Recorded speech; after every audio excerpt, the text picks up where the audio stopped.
Madame la Présidente, Monsieur le Ministre, Monsieur le Président de la Commission, Messieurs les rapporteurs, mes chers collègues. Dans son discours aux écoles laïques de Castres, Jean Jaurès déclarait « La démocratie a le devoir d'éduquer l'enfance ». À chaque examen du budget enseignement scolaire, nous devons nous poser cette question. Sommes-nous collectivement à la hauteur de ce devoir ? Je crains que cette année encore, la réponse soit négative. Je connais bien la petite musique selon laquelle les moyens consacrés seraient largement suffisants et qu'améliorer notre service public d'éducation nécessite plutôt de repenser son organisation. Pourtant, les faits sont têtus. Pour citer Julien Grenet, chercheur à l'École d'économie de Paris, la France se situe parmi les pays de l'OCDE qui dépensent le moins pour l'école primaire. La dépense par élève dans le primaire y est inférieure de 11% à la moyenne de l'OCDE. Il précise que notre pays compte les classes parmi les plus chargées d'Europe, 21 élèves par classe en moyenne. C'est aussi 2 de plus que la moyenne européenne et que les salaires pour nos enseignants du primaire sont inférieurs à près de 20% à ceux de la moyenne des pays de l'OCDE. Nous avons l'un des pires taux d'encadrement de l'Union européenne.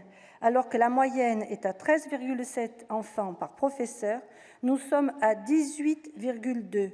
D'après les données Eurostat 2022, seule la Roumanie fait moins bien. Le sous-investissement dans notre système éducatif n'est donc pas une vue de l'esprit, mais une réalité bien tangible.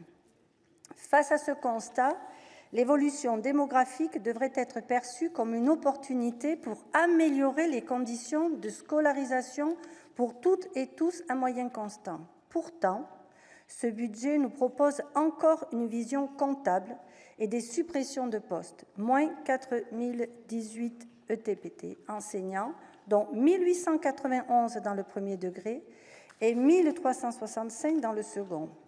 Le rapporteur spécial pour la Commission des finances, dans une surenchère difficilement compréhensible, nous avait même invité à aller encore plus loin en commission et à supprimer 8000 ETP enseignants. Mes chers collègues, il y a seulement quelques mois, nous étions nombreux à dénoncer sur tous les rangs de notre hémicycle les fermetures de classes dans nos territoires, notamment en ruralité. Si vous faites le choix aujourd'hui de supprimer des postes, vous devrez assumer demain, dans vos départements respectifs, devant les élus locaux, la responsabilité de fermeture de classes douloureuses. Car les DAZEN ne font que ce qu'ils peuvent avec les moyens que nous leur donnons et que nous leur donnerons aujourd'hui.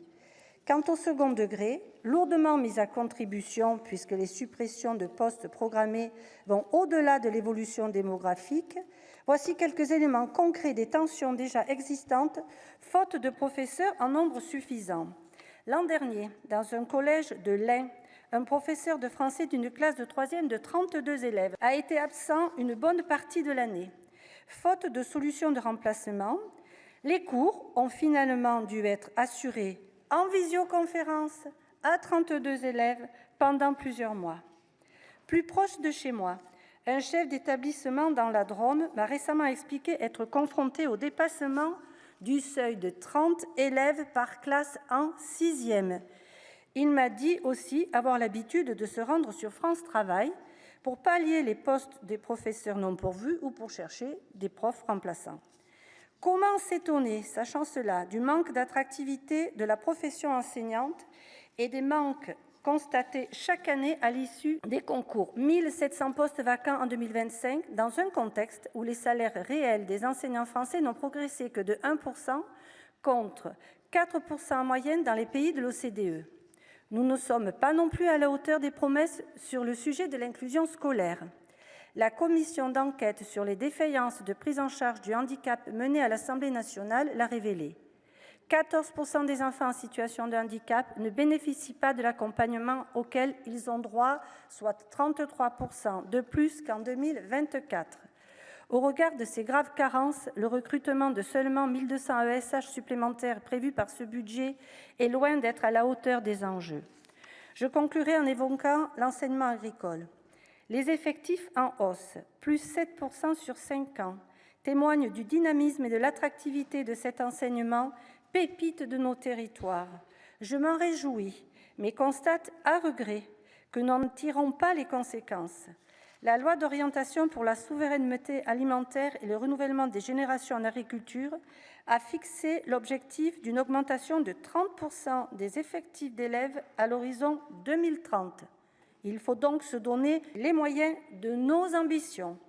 Si le présent budget prévoit 30 TP enseignants supplémentaires, ils apparaissent bien insuffisants au regard de la suppression des 241 postes survenus entre 2019 jusqu'à 2025. Rétablissant ces postes, comme nous l'avions voté au Sénat en 2020, l'enjeu est trop important pour reporter cet effort à plus tard.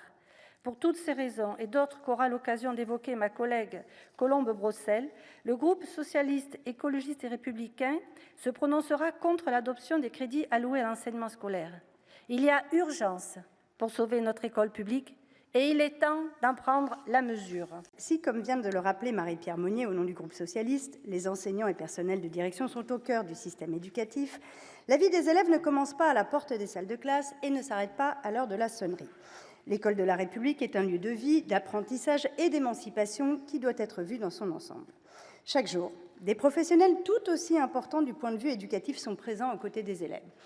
Je pense aux infirmiers, aux médecins, aux psychologues, aux travailleurs sociaux, aux AESH, aux CPE, aux AED, et tous ces professionnels qui participent à l'encadrement, au bien-être et, in fine, à la réussite scolaire des élèves, doivent également avoir toute notre attention et bénéficier des moyens nécessaires à leur mission. Mes chers collègues, je dois malheureusement vous dire qu'à la lecture du budget qui nous est proposé par le gouvernement, nous constatons avec le groupe socialiste que nous n'avons pas la même lecture de ces enjeux. 900, c'est le nombre de médecins scolaires présents dans les établissements, ce qui revient à un médecin pour 12 000 élèves, alors qu'il en faudrait un pour 5 000 élèves. Face à cela, le gouvernement ne propose rien, ni sur le nombre de postes, ni sur l'attractivité de ceux-ci. 125, c'est le nombre d'élèves moyens par AED aujourd'hui au collège et au lycée. Il était de 89 en 2019. Là aussi, le gouvernement ne prévoit rien. Et comment lutter contre le harcèlement scolaire, par exemple, lorsque le nombre d'adultes présents dans les établissements décroît? Nous proposerons là aussi des amendements. Et nous nous opposerons au projet du gouvernement de diminuer une nouvelle fois la part collective du Pass Culture ainsi que les crédits pédagogiques. Parce que s'il y a bien une réussite dans le Pass Culture, c'est la part collective. Et aujourd'hui, elle baisse. Alors on nous dit que c'est pour éviter des effets d'aubaine. Mais dans ce cas, augmenter les crédits de l'éducation artistique et culturelle, vous n'en faites rien. Baisse d'un côté, baisse de l'autre et à la fin, baisse de l'ambition pour les élèves. Alors finalement, il y a une bonne nouvelle ce soir. Il y a une bonne nouvelle, c'est comment les masques tombent. C'est très anecdotique au niveau du Sénat, mais c'est important. Et ça va l'être dans les semaines et dans les mois qui vont venir. Jusqu'à il y a quelques minutes, il y avait un amendement du Rassemblement national qui s'opposait à la suppression des 4000 postes. Et juste avant le démarrage de notre séance, cet amendement a été retiré par les élus du Rassemblement national. C'est important parce que dans les semaines et dans les mois qui viennent, nous allons aller à la rencontre des habitants de nos territoires. Dans les semaines et les mois qui viennent, lorsqu'il y aura des annonces qui auront été faites dans les territoires ruraux, dans les territoires périurbains, sur les fermetures de classes, parce que les 4000 postes supprimés, ils vont être supprimés quelque part, chers amis.